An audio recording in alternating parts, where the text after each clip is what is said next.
School Haril, class 11th. Dear students, today my topic is English, about English grammar. The topic is note making. How to make a note from a given passage.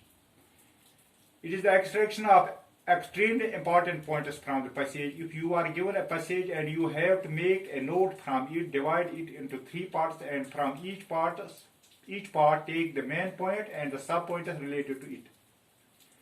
Note making actually ये जो passage होती है उससे हमें बहुत ज्यादा important points extract करने होते हैं, उनको लिखना होता है। एक्सट्रैक्ट करना है इंपॉर्टेंट पॉइंट्स कहां से? पैसेज से, सिर्फ इंपॉर्टेंट पॉइंट्स।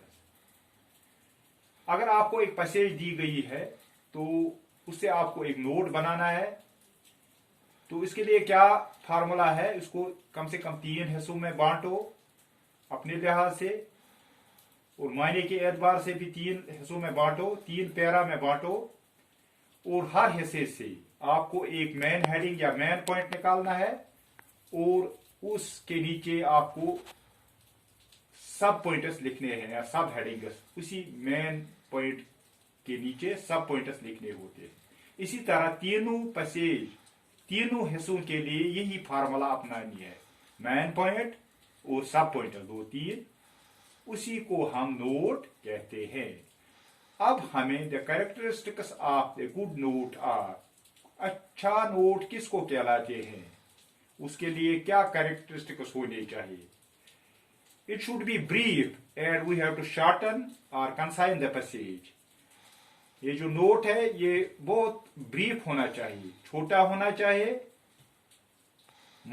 इसमें मायने पूरा आना चाहिए मगर छोटा होना चाहिए, पैसेज के एतबार से बहुत छोटा होना चाहिए।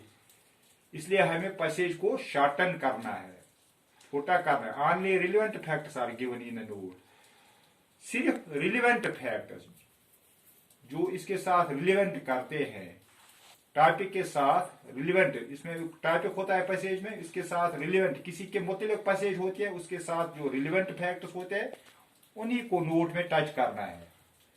Sentences are not allowed, full sentence हमें यहाँ इस्तेमाल नहीं करना है, सिर्फ हमें वर्ड्स और फ्रेजेस का इस्तेमाल करना है, फुल सेंटेंस का इस्तेमाल नोट में नहीं करना होता है। ग्रामेटिकल मिस्टेक अगर कहीं पर हो जाए तो इसके लिए कोई रिस्ट्रिक्शन नहीं है। एब्रिविएशंस का इस्तेमाल करना है, सिंबल्स का इस्तेमाल करना है, वर्ड्स के बजाय जहां तक हो सके कि एब्रिविएशंस का इस्तेमाल करो और सिंबल्स का इस्तेमाल करो। 4, 6, 8 एब्रिविएशंस एक नोट में आप उनका इस्तेमाल कर सकते हो। कॉमन एब्रिविएशंस भी इस्तेमाल करने हैं जो डिक्शनरी पर होते हैं। इसके अलावा आपको अपनी एब्रिविएशन का भी इस्तेमाल करना चाहिए। एग्जाम्पल है parliament is written as PARLT, ये है इसकी एब्रिविएशन, और इसके लिए एब्रिविएशन खाली P है। डिक्शनरी से भी आपको एब्रिविएशन निकालनी होती है और आपको इख्तियार है कि आप अपना सेट ऑफ एब्रिविएशन भी इस्तेमाल कर सकते हो, मगर ख्याल ये रखना होता है कि जो abbreviation does not use for more than 1 word. Same abbreviation हमें एक से ज्यादा अल्फाज के लिए इस्तेमाल नहीं करनी चाहिए। ये जो नोट है ये गिवन पैसेज का कितना हिस्सा होना चाहिए? 1/4 part of the given passage. Note given passage का 4वां हिस्सा लफ्जों के एतबार से होना चाहिए। अब नोट मेकिंग में क्या करना है? पैसेज को डिवाइड करना है 3 हिस्सों में, और तीनों हिस्सों से एक मेन पॉइंट निकालना है, और उसके रिलेशन में 2-3 सब पॉइंट्स भी लिखने होते हैं। इस तरह 3 सेक्शंस आएंगे इस फॉर्मेट में, मेन पॉइंट, सब पॉइंट्स 2-3, फिर मेन पॉइंट, दूसरे पार्ट के लिए जो हमने बांटा इस पैसेज को उसके लिए भी सब पॉइंट्स 2-3, फिर मेन पॉइंट उसके लिए भी 2-3 सब पॉइंट्स, और अल्फाज के बजाय हमें एब्रीवेशन का इस्तेमाल करना चाहिए। अल्फाज भी इस्तेमाल करने हैं, ज्यादा एब्रीवेशन 4, 6 या 8 भी इस्तेमाल इसमें होनी चाहिए। और सिंबल्स का भी इस्तेमाल होना चाहिए, जैसे कि अप ऊपर के लिए एरो को ऊपर दिखाना है, या नीचे के लिए डाउन के लिए एरो का इस्तेमाल, यानी कि सिंबल एरो को नीचे दिखाना है।